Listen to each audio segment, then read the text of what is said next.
Good morning, everyone. This is Sakis Paraskevov, fundamental analyst at IronFX Global, bringing you the morning comment for the 6th of November. Bank of England said that interest rates to rise from around the turn of the year to well into next year. The Bank of England once again kept the interest rate unchanged at 0.5%, and the vote stayed 8-1 with Ian McCafferty again the lone dissenter. In the meantime, in its quarterly inflation report, the bank downgraded its assessment of its medium-term growth and inflation prospects and now sees inflation to pick up only slowly.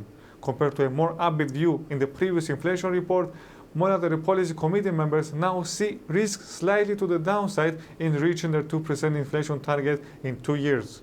Bank of England Governor Carney, who had previously said that a decision on whether to raise rates would come into focus around the turn of the year, shifted to a more neutral stance, saying simply that the bank would move when the time is right.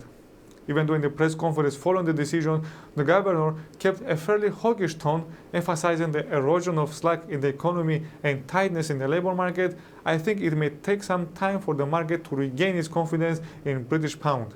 As a result, I would expect the pound to remain under selling pressure. Overnight, the Reserve Bank of Australia released its statement on monetary policy. The bank lowered its underlying inflation forecast for this year from 2.5% to 2%, and it is expecting it to pick up again to 2.5% towards the end of 2016. What's more, the growth forecast for the year ending December 2015 has been lowered to 2.25% from 2.5% previously. The bank maintained its growth forecast for 2016. As for the employment, the RBA noted that it is expected to be a bit stronger than it had been forecasted earlier. Although the bank maintained the possibility for a rate cut at its monetary policy meeting earlier this week due to low inflation, the upbeat tone in the statement over the counter's future lessens the likelihood for further easing this year. Within this context, Australian dollar is likely to strengthen going forward, especially against the New Zealand dollar, where the possibility for a rate cut this year still persists. The highlight of the day will be the US employment report for October. The report is expected to show an increase in payrolls of 180k, up from 142 in September. Although the number is better than the previous one, it still stays below the 200k barrier.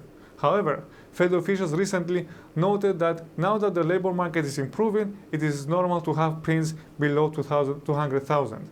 We believe that 180k new jobs will still point to strong job growth, and following Yellen's hawkish comments on Thursday, this could add to expectations of a rate liftoff in December.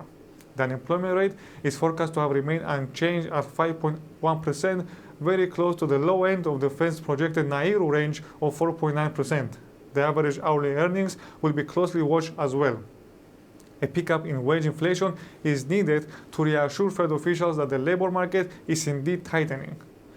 As for the rest of the indicators, Germany's industrial production fell in September. Following the unexpected fall in factory orders on Thursday, we saw another disappointing figure coming out from Eurozone's strongest economy. This weakened euro a bit, and we would expect the weakness to continue as long as the data show that the bloc's recovery is losing momentum. From the UK, industrial production are to be released as well. Expectations are for a modest decline in September after a 1% decline in August. Given the slowdown in the UK GDP for Q3, which was mainly driven by the weakness in the manufacturing and construction sectors, we see the likelihood for a more than expected decline in the British industrial production. This could add further selling pressure on the pound following the Bank of England's decision to downgrade its growth and inflation forecast yesterday. Cable could regain downside momentum and could challenge the 1.52 zone. The UK trade balance for September is also to be released. At the same time with the US employment report, we get Canada's employment data for October. While the unemployment rate is expected to have remained unchanged at 7.1%, the net change in employment is expected to have declined to 10,000 from 12. This could hurt the loonie. As for the speakers, ECB Executive Board members Peter Pryett and Yves Mersch speak during the day. As from Fed speakers, St. Louis Fed President James Bullard and Fed Governor Lyle Brainard speak during the day. For more information, including technical analysis, please read the full comment on IronFX.com or download our app and get all the information you need to trade delivered directly to you.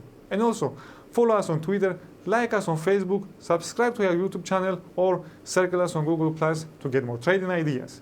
This is Sakis Paraskevov, fundamental analyst at IronFX Global, wishing you solid trading.